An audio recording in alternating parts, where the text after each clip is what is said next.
अब गीता अध्याय नंबर 4 के श्लोक नंबर 32 में तो स्पष्ट कर दिया कि उस सच्चिदानंद घन ब्रह्म ने अपने मुख कमल से जो ज्ञान दिया वो यथार्थ ज्ञान है, उसको तत्व ज्ञान कहते हैं। चौथे अध्याय के 34वें श्लोक में कहा कि उस तत्व ज्ञान को तू तत्वदर्शी संतों के पास जाकर समझ।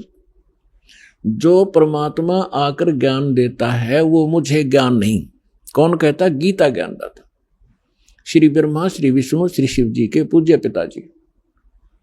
और उस ज्ञान को किसी तत्वदर्शी संत से पूछो तो इससे सिद्ध है कि वो वेद ज्ञान से भी भिन्न ज्ञान है और गीता के ज्ञान से भी वो भिन्न है। नहीं तो गीता जी में एक अध्याय और लिख देता हो कि ये है वो तत्व ज्ञान, 19वां अध्याय और बना देते।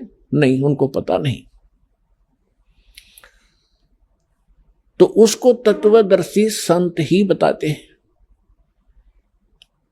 अब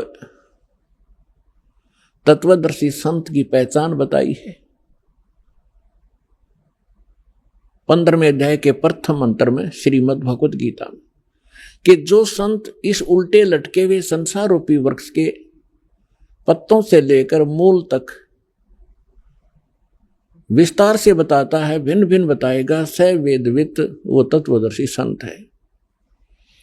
वह वेद के तात्पर्य को जानने वाला है। तो परमेश्वर स्वयं आते हैं, जैसे अभी आपको बताया कि सच्चिदानंद घन ब्रह्म यानी पूर्ण परमात्मा अपने मुख कमल से ही यथार्थ ज्ञान बताते हैं। उन्होंने 600 वर्ष पहले यह ज्ञान कहा था कि अक्षर पुरुष एक पेड़ है।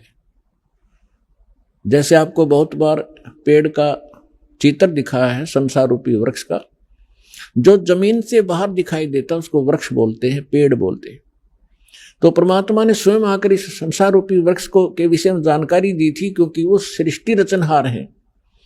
600 वर्ष पहले जिनको अज्ञानी और अशिक्षित कहा जाता था, जुलाहा धाणक एक शूद्र नाम से पुकारा जाता था, वो परम पिता थे, वो परम अक्षर ब्रह्म थे।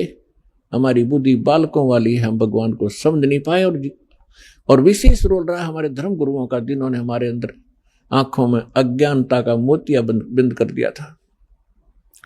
उस समय 600 वर्ष पहले परमात्मा कबीर जी ने कहा था कि अक्षर पुरुष एक पेड़ है, सरपुरुष वाकी डार, सरपुरुष कहो ज्योति निरंजन कहो, और तीनों देवा शाखा है, ये पात्र रूप संसार है। और मूल स्वयं है। वो मूल बताने के लिए इस दास की सेवा दी है कि वो मूल कौन है। गीता अध्याय नंबर 15 के श्लोक नंबर 16 और 17 में 3 पुरुष है, सरपुरुष, अक्षर पुरुष। और 17वें श्लोक में कहा कि उत्तम पुरुष तो अन्य परमात्मा इति उदाहरत है, यह लोकतरम आविश्य विवर्ती अवैश्वर है। वो परम अक्षर ब्रह्म है और वही तीनों लोकों में प्रवेश करके सबका धारण पोषण करता है। वो वास्तव में अविनाशी भगवान है। तो कहने का तात्पर्य यह है कि फिर तत्वदर्शी संत की पहचान क्या है? प्रथम पहचान तो यह है कि सतगुरु के लक्षण कहूं मधुरे बैन विनोद, 4 वेद 6 शास्त्र वो कहे 18 बोध। यानी वो परमात्मा का जो कृपा पात्र होगा वही सतगुरु होते हैं और वही तत्वदर्शी संत होते हैं, और वो सभी सदग्रंथों के यथार्थ ज्ञान से युक्त होते हैं। तो परमात्मा तो सारे सब कुछ जानकार हैं, सर्वज्ञ हैं, और फिर इस दास को वो ज्ञान युक्त बनाकर आप पुण्यात्माओं पर मेहर की परमेश्वर ने। अब जो प्रसंग चल रहा है, तो इन ऋषि महर्षियों ने वो तत्वदर्शी संत सतगुरु नहीं मिले, और इन्होंने स्वयं निष्कर्ष निकाल लिया कि ओम नाम का जाप सबसे उत्तम है और यही परम मंत्र है। इन्होंने आसी को बरवाला मान लिया और बोर्ड के पास बैठ गए। आगे नहीं पड़ा कि 30 किलोमीटर और है आगे, वो है वस्तु जहां सत्संग होता है।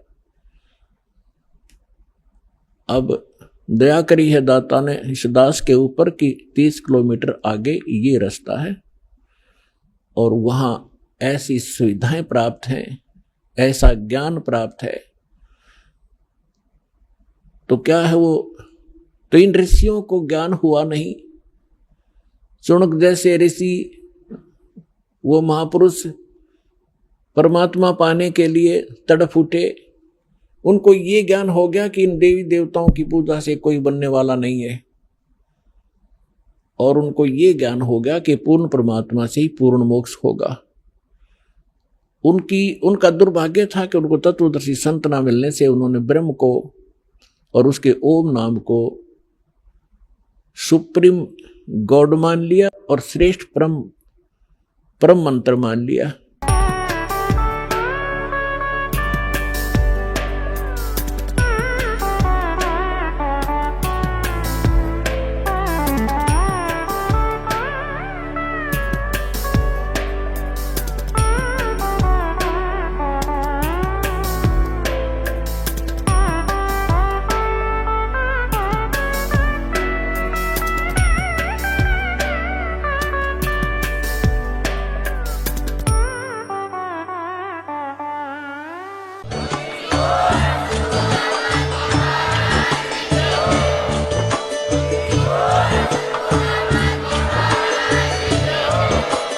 आप सुन रहे थे जगत गुरु तत्वदर्शी संत रामपाल जी महाराज जी के मंगल प्रवचन। अधिक जानकारी के लिए विजिट कीजिए हमारी वेबसाइट www.jagatgururampalji.org। संत रामपाल जी महाराज जी के शुभ आशीर्वाद से पूरे विश्व भर में 500 से भी ज्यादा नाम दीक्षा केंद्र हैं, जिन पर संत रामपाल जी महाराज जी द्वारा ऑनलाइन निशुल्क नाम दीक्षा दी जा रही है। अपने नजदीकी नाम दीक्षा केंद्र का पता करने के लिए संपर्क करें 8222880541।